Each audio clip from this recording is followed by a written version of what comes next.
Oh, I mean, there's no comparison. Obviously, I've been with a few organizations, great organizations, and last year, Coach McAdoo, he had a nice environment. A lot of music in the team meeting room. Never walked in the team meeting room where guys were dancing and just being themselves and comfortable. Um, and so he had some good stuff going on. But here, I mean, team meeting room, we got a basketball goal. Um, guys can truly be themselves. That's the biggest thing, right? They actually, they talk about it a lot. And when you're not being yourself, they're going to put pressure on you to get there, right? So that's a good thing, right? Whatever your personality is, you can beat that. A lot of times in the NFL, they put you in a box and tell you, this is what we want. Team meeting room like this. You walk in 97% of the team meeting rooms or meetings in the NFL is dead silence, right? I mean, you go 4 or 5 hours, no one's talking, Coaches up there going through the plays you've been going through for 6 months. Here we got music going, We might, like today, Shadi took a break, said stand up, shoot some baskets. So it's awesome. You used to see another team that you used to be a part of this week, and you're 2 for 2 on that front. What's it going to be like going back to Chicago? Yeah, you know what? Chicago's a great place. Here, we talk a lot about, every game is just another game, right? And that's something I bought into. In the past, I may have went into a game like this and may have been a little bit more hype, but, it's just another game. Still got friends on that team. Still have a lot of friends, and even our foundation is still headquartered out of Chicago. So a lot of ties to Chicago. It was a dream job for me. Was sad to go, but now I'm here and going to take advantage of this opportunity. When you signed here, did you even notice the schedule at Denver, Chicago right off the bat? It's kind of Probably about 2 weeks ago, I realized, like, man, back to back, that's pretty cool. The biggest one was Denver. Since I've left in 2010, never got a chance to go back. So it was pretty cool going back. A lot of memories, so it felt good. Was that really the first time you'd ever spiked the ball after a touchdown? Yes. Yeah, that was the first time. Why'd you do it? It's a dream as a kid, right? A lot of times you playing around with your pops or your friends in the backyard, and, you spike the ball. That's what you saw the guys doing. That's what they were doing in the 80s and in the 90s, right? So you grow up saying, I'm going to do that. You can't do it in Little League. You can't do it in high school. You can't do it in college. And when I got to the NFL, I just never been a big celebration guy. I celebrated one time and it was really bad. I threw like snow in the air and got fined, and I was like, all right, that's enough of that. I used to spend, when I was in Denver, I would spend like an hour every Friday with my neighbor and my brothers and cousins and trying to come up with different dances and things. I was like, man, this is a waste of time. After about 2-3 years of that, I was like, this is a waste of time. So just never been a big celebration guy, so it was good to be able to, check that off my bucket list. What was in your motion to that moment to do it then rather than any other time? Well, we talked about that. Nate Carroll, he said, what are you guys going to do? I want to hear it. What are your dances, and et cetera, et cetera? I said, well, I'm going to spike the ball. So that was just a planned thing. I said I was going to spike the ball. What do you remember the catch you made against the Seahawks in the 2012 game there? And that game has sort of been regarded as such a big coming out party for Russell, and if you don't make that catch, maybe it's not regarded that way. You said the catch I made in Seattle when I was in Chicago? Yeah, 2012. Yeah, I think it was like trips right. And I actually had a go ball. And the way it planned, like it turned out, it turned into a scramble, and I ended up breaking to the corner. And Jay just heaved it up there, and I made a good play on it. Actually, that was the first one. There was two.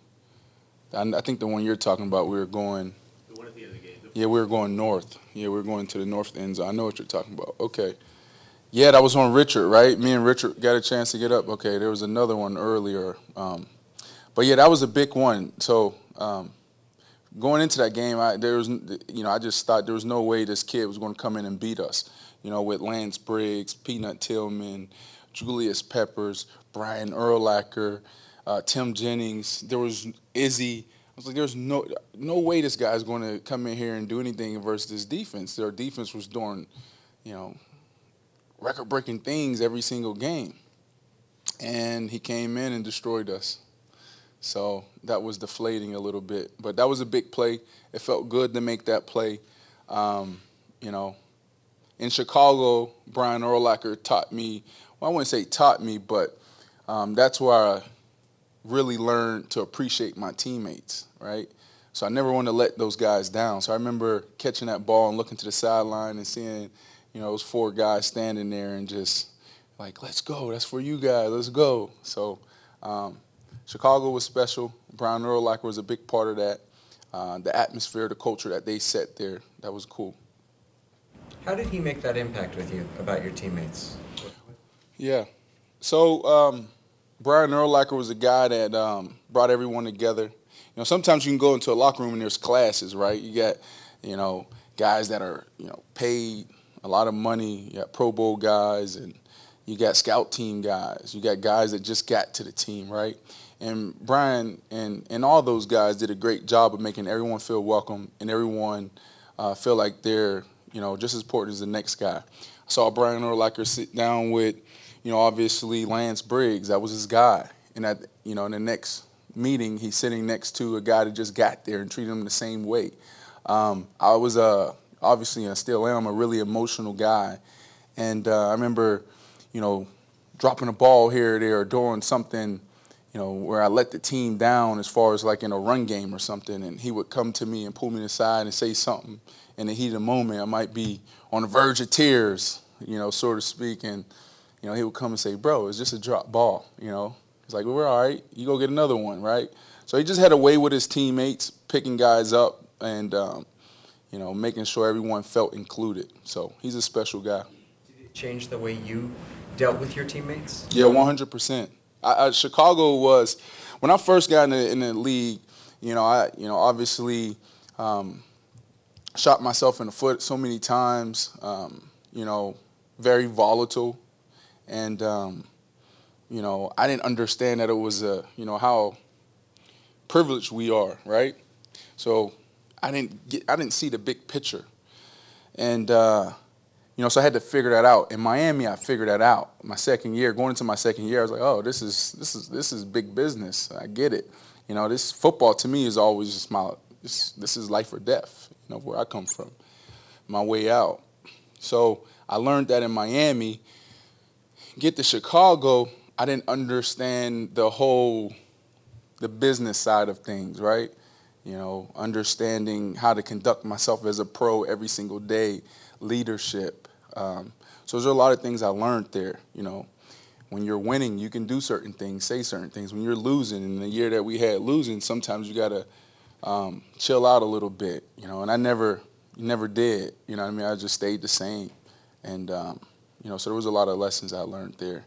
And as far as the teammate thing, yeah, guys are watching you every single day, right? How do you respond to when you're injured? How do you respond to criticism? How do you respond, you know, to hard coaching or, you know, all those things? So I had to figure that out because our locker room kind of fell apart, deteriorated, and started with us leaders. So I just sat back and reflected for those couple of months before I went to the Jets, wrote all that stuff down, and, you know, tried to carry that stuff with me. It's things that I'll learn forever, and I will hold forever. You know, I use those things in my parenting now, and, you know, my foundation and business, et cetera, et cetera. I know Sunday wasn't the result you guys wanted in Denver, but with where you came from the last year with the surgeries and everything, was there any like moment of reflection, just being what it meant to be back on the field and playing and being productive? Yeah, I mean, it's hard times all the time, and the thing that I always, you know, focus on is gratitude, you know, to be honest with you guys and honest with myself. There wasn't a lot of phone calls, right? So to have this opportunity is amazing. So, you know, definitely the night before the game and running out of that tunnel, I just kept saying I'm just so thankful, you know what I mean? To get opportunity to show and prove to people, which I don't put a lot of effort into, but, you know, there is something about, you know, showing people that you can still do what you do. So that feels good. You know, I'm just grateful. Is the role and the bond you already have with Russell Wilson, all the work you did in summer, is that more than maybe you thought you'd have at this stage? No, from afar you can tell what type of guy he is. You know, I usually work well with guys who love the game, respect the game, you know, and so I wasn't surprised. The thing that I was surprised about was, you know, how awesome his leadership is. There's a lot of guys that, you know, you can see, you know, him on the sideline, but, you know, his leadership every single day is unwavering. His work ethic, that's the thing I talk to him about all the time. It's like, bro, you're awesome. You're amazing. Just like yesterday, I text him, get 7.5 hours of sleep. You know what I mean? Like, we don't need you working off 4 or 5 hours, right? So, you know, those are some things that jumped out to me was his work ethic, his leadership. His leadership is just next level. He's just he's a great guy to play with, man. I'm really enjoying playing with him. Now that you're here, can you fathom the accusations that there was a divide in this locker room that a couple national publications have said the last couple years that broke this team up? Absolutely. I mean, that's every locker room. You always have those things, right? It's how you deal with it, and you know, every team has it. You look at the New England Patriots. Look how many rings they have and how dominant they've been the last 15 or so years, right? And now we're starting to see some of the things that's going on. You know, the great teams do a great job of just holding it in, you know, and keeping it within house and trying to work through those things. You got to understand there's so many alpha males, right? All these guys are alpha males. From where they come from, they're the best at what they do. They're the best on their team. You put all these guys in the same locker room, right? There's some things you got to work through. There's some things that's going to come up. So there's egos. Egos kill. Egos destroy, and we all have them. So, you know, I'm not shocked. I'm not surprised. I would say I'm a little disappointed because, you know, to me, you know, it was dynasty, right? Great. You know, I mean, we fared going against Seattle. So it's just disappointing that they couldn't stick together a little bit longer. But I think that, you know, with this, especially with this draft class that we just brought in, I think they have a chance. We have a chance to do something really special. You know, these guys just have to continue to grow, get the experience, but you know, when you have three and you have some of the other leaders, you know, you always have a chance to be in every single ball game. If Doug Baldwin's out for a little while, do you expect your role to increase or change, or do you feel like you got to take on more, you know, if he's out for a little while here? Or? Well, obviously, we all got to step up. It's going to be hard. It's hard to replace Doug. You can't replace Doug. You know, what he does, no one else in the NFL can do. So I'm just going to continue to be myself. Whatever role I'm given, I'm going to take advantage of those opportunities and be grateful. Anything new about the way Russell plays last week with it being the first regular season game that you didn't learn in preseason or training camp? Well, I learned that in no. But what I learned getting here is every play. You know, especially when you understand, you have high, football IQ. You know where the ball's going and the timing of it, right? So there's times where you can kind of like just take plays off or chill. Here, you can't. I mean, the ball can go anywhere, you know, any given play. And the play is never over. The game is never over.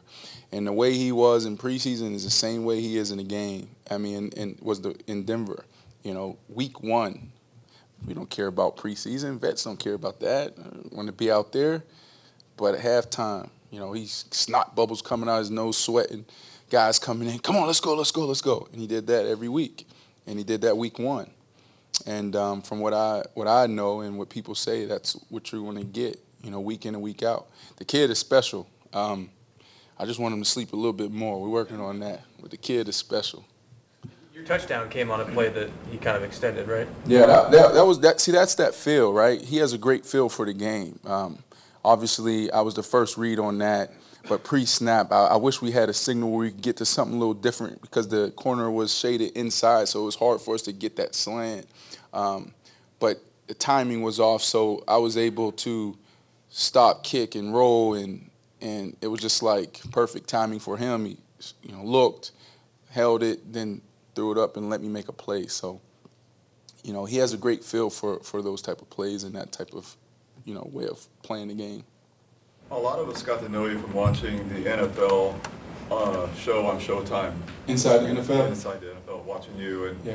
and the years you talked about playing with Seattle, if you could ever play for Pete Carroll. Well, first of all, do you miss kind of being on the show, and did that affect when you came to Seattle? Was this too far? Is that part of what happened there, or Yeah. do you miss doing the show? I do miss the show. I miss, just destroying Boomer's points. Boomer thinks he knows it all. He spends all morning on the radio, and then we get on the show. He's already warmed up because he's been talking for 5 hours, and he continues to talk. He thinks he's the host. So I miss that part of it. I miss Phil Simms answering his own questions. He asks you something, he cuts you off, and he continues to go. JB, this is a Harvard guy, so a lot of things he says we don't understand. The words he uses are too big. And Ray Lewis, if you just watch the show, you're going to hear third person a lot, So I miss that part of just messing with Ray about, hey, bro, okay, you won we know you won a Super Bowl, but that was 20 years ago. Okay, relax. No, I love those guys. I miss them. As a known big name wide receiver and a veteran, do you have any perspective on Des Bryant and him being a free agent at this point in time? Yeah, he should be in the league.